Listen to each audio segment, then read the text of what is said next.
আল্লাহ বলেন মিকদারুহু 50,000 সানা, 50,000 বছর। হাসরের ময়দানে এই এক হাত আধা হাত সূর্যের নিচে দাঁড়িয়ে থাকতে হবে। এতটুকুন জায়গার মধ্যে দুটি পা রাখতে যতটুকুন জায়গার প্রয়োজন হয়, এর যুবক ভাই দিলের কান দিয়ে শোন, দুটি পা রাখতে যতটুকুন জায়গার প্রয়োজন এদিকে পা রাখা যায় না, তামার জমিন গরম, সেখানে দাঁড়িয়ে থাকতে হবে 50,000 বছর। এক চুলো এদিক সেদিক নড়ার কোনো সুযোগ নাই। কঠিন সেই সময় আমার আল্লাহ বলেন, আমি আল্লাহর আরশে আজিমের ছায়া ছাড়া সেদিন অন্য কোনো ছায়া থাকবে না। নবীজি সাল্লাল্লাহু আলাইহি ওয়াসাল্লাম জানিয়ে দিয়েছেন, আমার উম্মতেরা রে, আমার উম্মতেরা, যদি সেই কঠিন সময় আমার আল্লাহর আরশের নিচে জায়গা চাও, আমার আল্লাহর আরশের নিচে যদি মেহমানদারি চাও রে, তোমার জীবনের 15 বছর থেকে শুরু করে 40 বছর এই সময়টাকে কাজে লাগাও।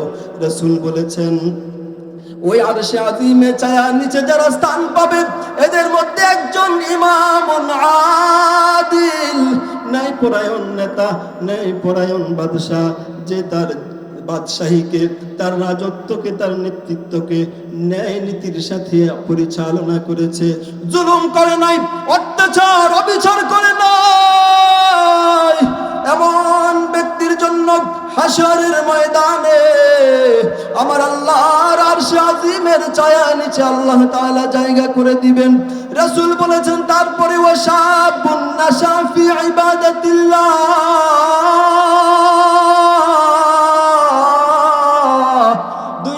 হলো ওই যুবক, যে যুবক তার যৌবন 15 বছর থেকে শুরু করে 40 বছর পর্যন্ত এই সময়টা আল্লাহর পথে ব্যয় করেছে, ইবাদতের মধ্যে ব্যয় করেছে। ওরে যুবক ভাই, এ সময় যখন চলে যাবে আর এই সুযোগ পাওয়া যাবে না। রাসূল ঘোষণা করে দিয়েছেন, এই সময়টা যে কাজে লাগিয়েছে, যে কাজে লাগাবে হাসরের সেই কঠিন মুসিবতের সময়ে, সেদিন আল্লাহ তাআলা ওই ব্যক্তির জন্য আরশে আজিমের নিচে জায়গা করে দিবে। কোটি দুরূদ সালাম প্রেরিত হোক আল্লাহর সৃষ্টির প্রধান আকর্ষণ, যিনি আজ থেকে 1,500 বছর আগে বাংলার জমিন থেকে প্রায় 4,500 কিলোমিটার দূরে বাবা আব্দুল্লাহর ঘরে মা আমিনার উদরে মক্কা নগরে তাশরীফ এনেছিলেন, যার আগমনে রহমতের মহাপ্লাবনে গোটা পৃথিবী প্লাবিত হয়েছিল, যার আনিত কোরআন, রেখে যাওয়া সুন্নাহ, তরিকা, পদ্ধতি, হাদিস ইলা ইয়াউমিল কিয়ামাহ তথা কিয়ামত পর্যন্ত সমগ্র মানব জাতির সকল সমস্যার সমাধান সে আকায়ে নামদার তাজদারে মদিনা মুহাম্মদুর রাসূলুল্লাহ সাল্লাল্লাহু আলাইহি ওয়াসাল্লামের উপর। সম্মানিত হাজিরিন, আমি আজকে আলোচনা করব, আমার টার্গেট থাকবে আমার যুবক ভাইয়েরা, যাদের বয়স 15 থেকে নিয়ে 40 পর্যন্ত, যুবক তরুণ শ্রেণীর সিংহ শালবুনদেরকে নিয়ে কিছু কথা বলবো ইনশাআল্লাহ। কারণ হায়াতের এই সময়টা অত্যন্ত দামি একটা সময়। এই সময়টা যে হেলায় খেলায় কাটিয়ে দেয়, এই সময়ের যে ঘাটতি, এই ঘাটতি সে আর কোনোদিন গুছিয়ে ওঠা সম্ভব নয়। এই হায়াতের শ্রেষ্ঠ সময়খানি যারা নষ্ট করেছে তাদের দুনিয়াও বরবাদ, আখিরাতও বরবাদ হয়ে যাবে। দুনিয়ার জীবনকে রাঙাতে হলে, দুনিয়ার জীবনকে সুন্দর করতে চাইলে, আখিরাতের জীবনকে সুন্দর করতে চাইলে এই সময়টাকে কাজে লাগাতে হবে। এ সময় নষ্ট করা যাবে না, এটা জীবনের শ্রেষ্ঠ সময়। এই সময় যদি কেউ কাজে না লাগায়, তাকে পরবর্তীতে পস্তাতে হবে।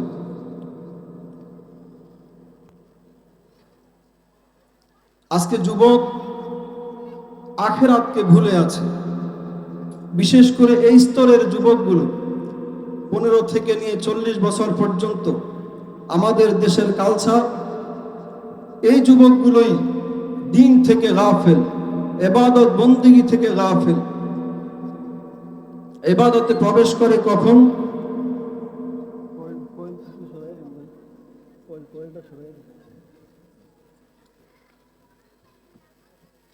ইবাদত থেকে গাফেল থাকে এ সময়, ইবাদতে প্রবেশ করে এ সময় অতিক্রম করার পরে, এ সময় যখন শেষ হয়ে যায় তখন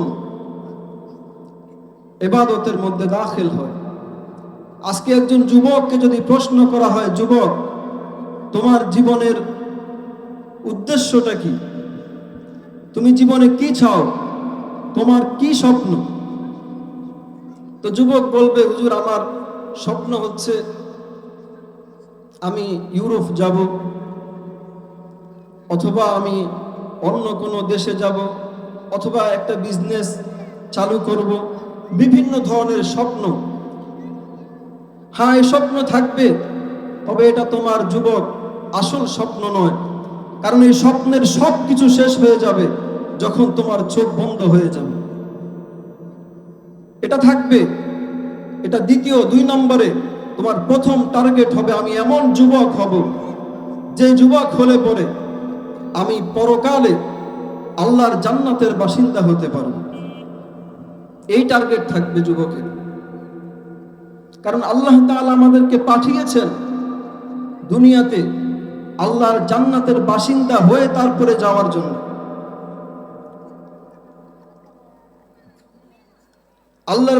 আল্লাহর জান্নাতের বাসিন্দা হওয়ার উপযুক্ত হয়ে তারপরে আল্লাহর কাছে উপস্থিত হওয়ার জন্য আল্লাহ তাআলা আমাদেরকে পাঠিয়েছেন। জগতে যত মানুষ আছে সকল মানুষের জন্য আল্লাহ তাআলা একটি একটি করে জান্নাত বানিয়েছেন। বলুন সুবহানাল্লাহ। প্রতিটি মানুষ এক একটি জান্নাতের মালিক। তবে এই জান্নাত আল্লাহ তাআলা এমনিতে দিবে না, কামাই করে নিতে হবে। এই জান্নাত কামাই করে নিতে হয়, এমনিতে আল্লাহ তাআলা দিবে না। বানিয়ে রেখেছেন, তবে দেওয়ার সময় আল্লাহ এমনি দিবে না, কামাই করে নিতে হবে। আমার ভাইরা, বন্ধুরা আমার, এই জন্যে আল্লাহ রাব্বুল আলামিন কুরআনে কারীমের মধ্যে ইরশাদ করেছেন, বিসমিল্লাহির রহমানির রহিম, ওয়াল আসরি ইন্নাল ইনসানা লাফি খুসর ইল্লাল্লাযীনা আমানু وعملوا الصالحات وتواصوا بالحق وتواصوا بالصبر। এর যুবক ভাই, আল্লাহ রাব্বুল আলামিন এই পৃথিবীতে পাঠিয়েছেন বান্দা আমার গোলামি করবি, আমার ইবাদত করবি। আমি আল্লাহ তাআলা তোর জন্য যে জান্নাত বানিয়ে রেখেছি, সেই জান্নাতের বাসিন্দা হয়ে তারপরে আমি আল্লাহর কাছে উপস্থিত হবি। বান্দা, কি কাজ করলে তুমি আমি আল্লাহর জান্নাতের বাসিন্দা হতে পারবা? আল্লাহ বলেন ওয়াল আসর। প্রথমেই আল্লাহ রাব্বুল আলামিন সময়ের কসম করেছেন, বলেছেন ওয়াল আসর, সময়ের কসম, ইন্নাল ইনসানা লাফি খুসর, নিশ্চয়ই প্রতিটি মানুষ ক্ষতিগ্রস্ত, প্রতিটি মানুষ ক্ষতির মধ্যে রয়েছে, ক্ষতির মধ্যে রয়েছে। ইল্লাল্লাযীনা আমানু, তবে যারা ঈমান এনেছে, ওয়া আমিলুস সালিহাত, আর নেক আমল করেছে, ওয়া তাওয়াসাউ বিল হক, আর তারা হক পথে চলেছে, হক পথে চলার আহ্বান করেছে, ওয়া তাওয়াসাউ বিস সবর, ধৈর্য ধারণ করেছে। আমার মুসলমান ভাইরা, একটু খেয়াল করে বলুন, আল্লাহ তাআলা জান্নাতের মালিক। আল্লাহ তাআলা সেই জান্নাত চারটি জিনিসের বিনিময় মানুষকে দান করবেন। চারটি জিনিসের প্রথমটি হলো ঈমান, দ্বিতীয়টি হচ্ছে আমলে সালেহ, তৃতীয়টি হচ্ছে নিজে হকের পথে চলবে, অন্যকে হকের পথে আহ্বান করবে, চতুর্থ হলো সবর করবে, ধৈর্য ধারণ করবে। এই চারটি কাজ যে করবে, আল্লাহ বলেন তারা ক্ষতিগ্রস্ত নয়, তারা হলো সফল কাম। এরা ছাড়া বাকি সবাই ক্ষতিগ্রস্ত। এজন্য এই চার কাজ থেকে দূরে থাকা যাবে না। ঈমান, নেক আমল, হকের পথে থাকা, হকের পথে আহ্বান করা। আর হকের পথে চলতে গেলে, হকের কথা বলতে গেলে হাজারো বিপদ আসবে, মুসিবত আসবে, কঠিন কঠিন সময় অতিক্রম করতে হবে। কারণ হকের পথ এটা কঙ্কটাকীর্ণ পথ, বড় কঠিন পথ। এ পথে চলতে গেলে ধৈর্যের প্রয়োজন, বড় ধৈর্যের প্রয়োজন। ধৈর্য ছাড়া হকের পথে চলা যায় না, ধৈর্য ছাড়া হকের কথা বলা যায় না, ধৈর্য ছাড়া হকের পথে মানুষকে আহ্বান করা যায় না। এজন্য ধৈর্যের বড় প্রয়োজন। আল্লাহ রাব্বুল আলামিন জান্নাতে যাওয়ার, মানুষ ক্ষতি থেকে বেঁচে থাকার চারটি গুণের মধ্যে এই একটি গুণকে আল্লাহ তাআলা জুড়ে দিয়েছেন, সেটি হলো ধৈর্য ধারণ করতে হবে, ধৈর্যের সাথে চলতে হবে, ধৈর্য ধরতে হবে। যত মুসিবত আসুক না কেন, ধৈর্য ধারণ করতে হবে। আল্লাহ রাব্বুল আলামিন ধৈর্যের কথা বলেছেন। এই ধৈর্যটা আবার তিন ভাবে ধরতে হয়, ধৈর্যটা তিন ভাবে ধরতে হয়। একটা হলো ইবাদতের ক্ষেত্রে ধৈর্য, ধৈর্যের সাথে ইবাদত করতে হবে। দ্বিতীয়টি হলো সবর আনিল মাসিয়া, গুনাহ থেকে ধৈর্য। সামনে যত গুনাহ আসবে, গুনাহগুলো থেকে, গুনাহের সময়ে ধৈর্য ধারণ করে গুনাহ থেকে বেঁচে থাকতে হবে। তৃতীয়ত হলো সবর আনিল ইবাদা, সবর আনিল মাসিয়া, সবর আনিত তাআ। তৃতীয়টি হচ্ছে সবর আনিল মুসিবা, মুসিবতের সময়ে ধৈর্য ধারণ করতে হবে। যত বিপদ আসুক না কেন, বুঝতে হবে আমার আল্লাহ এর মধ্যে আমার জন্য কল্যাণ রেখেছেন, আমার জন্য এর মধ্যেই কল্যাণ আছে। সুতরাং তখন ধৈর্য ধারণ করতে হবে। আমার যুবক ভাইরা, এর যুবক ভাই, কান পেতে শোনো, তোমার এই সুবর্ণ সময়টা জীবনের শ্রেষ্ঠ সময়। এই সুযোগ তুমি যদি নষ্ট করে দাও, এই সুযোগ তুমি আর পাবে না। জীবনের শ্রেষ্ঠ সময় বন্ধু আর মিলবে না। এই সুযোগ হারাইও না কারো ফান্দে ফরিয়া, সারাটি জীবন যাইব কান্দিয়া কান্দিয়া। সারা জীবন কেঁদে কেঁদে যাবে, দুনিয়ার জীবনও শেষ হবে, আখিরাতের জীবনও শেষ হয়ে যাবে যদি এই সময়টুকু নষ্ট করে দাও যুবক। সুতরাং হে নবযুগের সেনাদল, নবতরীর নওজোয়ান, আল্লাহর পথে কর নিবেদন, আল্লাহর দিয়ায় প্রাণ। এর যুবক ভাই, তোমার এই যৌবনের কত দাম, তোমার যৌবনের কত মূল্য জানো? আল্লাহর রাসূল সাল্লাল্লাহু আলাইহি ওয়াসাল্লাম হাদিস শরীফে ইরশাদ করেছেন, قال رسول الله صلى الله عليه وسلم سبعة يظلهم الله في ظله يوم لا ظل إلا ظله إمام عادل وشاب نشأ في عبادة الله ورجل قلبه معلق بالمساجد إذا أخرج منه حتى يعود إليه ورجلان تحبا في الله اجتمعا عليه وتفرقا عليه ورجل ذكر الله خاليا ففاضت عيناه ورجل دعته امرأة ذات نصب وجمال فقال إني أخاف الله ورجل تصدق بصدقة فأخفاها حتى لا تعلم شماله ما تنفق يمينه أو كما قال النبي صلى الله عليه وسلم ارجبك ভাই আল্লাহর রাসূল সাল্লাল্লাহু আলাইহি ওয়াসাল্লাম বলেছেন হাশরের ময়দানে কঠিন সে সময়ে যেদিন সূর্যটা আর্দ্র হাতের উপরে চলে আসবে গুনাহগারদের মাথার মস্তকগুলো টগবগ টগবগ করবে সারা মাঠের মধ্যে পানি পানি বলে চিৎকার পড়ে যাবে মা তার সন্তানকে চিনবে না বাবা তার সন্তানের পরিচয় দিবে না ভাই ভাইয়ের কাছ থেকে ভাগবে মুসিবতের সেই সময়ে আল্লাহর ফেরেশতারা হাশরের ময়দানে চতুর্দিকে বেষ্টনী দিয়ে রাখবে পালানোর কোনো জায়গা নাই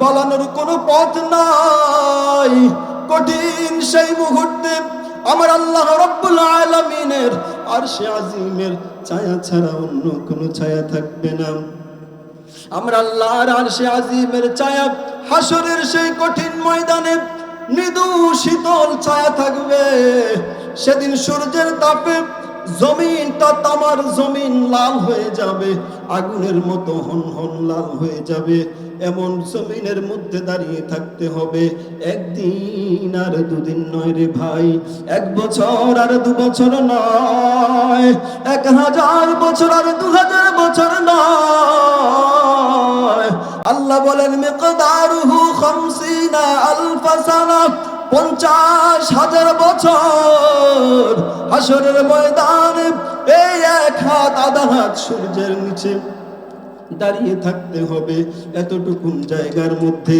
দুটি পা রাখতে যতটুকুন জায়গার প্রয়োজন হয় এর যুবক ভাই দিলের কান দিয়ে শোন দুটি পা রাখতে যতটুকুন জায়গার প্রয়োজন এদিকে পা রাখা যায় না তামার জমিন গরম সেখানে দাঁড়িয়ে থাকতে হবে 50,000 বছর এক চুলো এদিক সেদিক নড়ার কোনো সুযোগ নাই কঠিন সেই সময় আমার আল্লাহ বলেন আমি আল্লাহর আরশে আজিমের ছায়া ছাড়া সেদিন অন্য কোনো ছায়া থাকবে না নবীজি সাল্লাল্লাহু আলাইহি ওয়াসাল্লাম জানিয়ে দিয়েছেন আমার উম্মতেরা রে আমার উম্মতেরা যদি সেই কঠিন সময় আমার আল্লাহর আরশের নিচে জায়গা চাও আমার আল্লাহর আরশের নিচে যদি মেহমানদারি চাও রে তোমার জীবনের 15 বছর থেকে শুরু করে 40 বছর এই সময়টাকে কাজে লাগাও রাসূল বলেছেন ওই আরশে আজিমে ছায়ার নিচে যারা স্থান পাবে এদের মধ্যে একজন ইমামুন আদিল ন্যায়পরায়ণ নেতা ন্যায়পরায়ণ বাদশা যে তার বাদশাহীকে তার রাজত্বকে তার নেতৃত্বকে ন্যায় নীতির সাথে পরিচালনা করেছে জুলুম করে নাই অত্যাচার অবিচার করে নাই এমন ব্যক্তির জন্য হাশরের ময়দানে আমার আল্লাহর আরশে আজিমের ছায়া নিচে আল্লাহ তাআলা জায়গা করে দিবেন রাসূল বলেছেন তারপরে ওয়াশাবুন নাশা ফি ইবাদাতিল্লাহ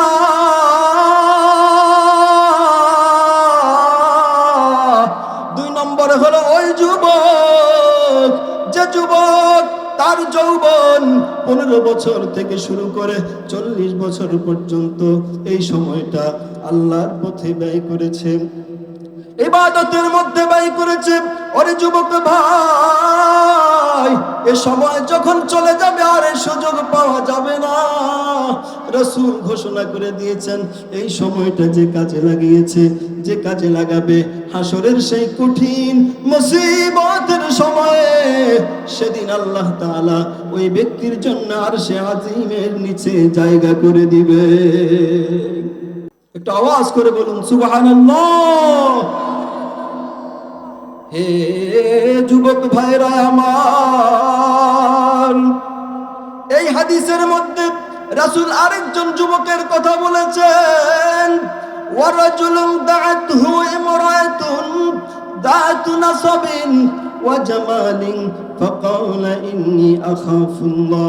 আল্লাহর রাসূল সাল্লাল্লাহু আলাইহি ওয়াসাল্লাম বলেন, ওই যুবক যাকে কোনো সম্ভ্রান্ত পরিবারের সুন্দরী কোনো নারী প্রেমের প্রস্তাব দিয়েছে, কোনো সুন্দরী নারী তাকে জেনার প্রস্তাব করেছে, আর সে বলেছে ইন্নী আখাফুল্লাহ, আমি আল্লাহকে ভয় করি রে, আমি পারবো না তোমার সাথে গুনাহে লিপ্ত হতে।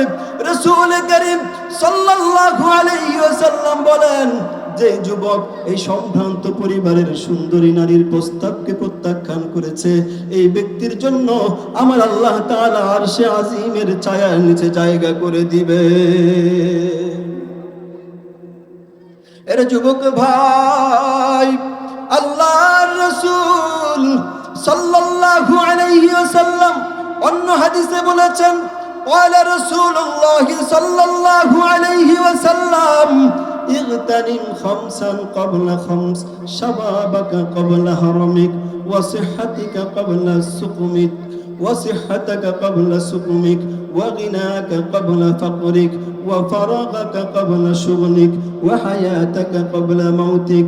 আল্লাহ রাসূল সাল্লাল্লাহু আলাইহি ওয়াসাল্লাম বলেন, এরে যুবক, তোমার জীবনের 5টি সময় আসার পূর্বে 5টি জিনিসকে মূল্যায়ন করো।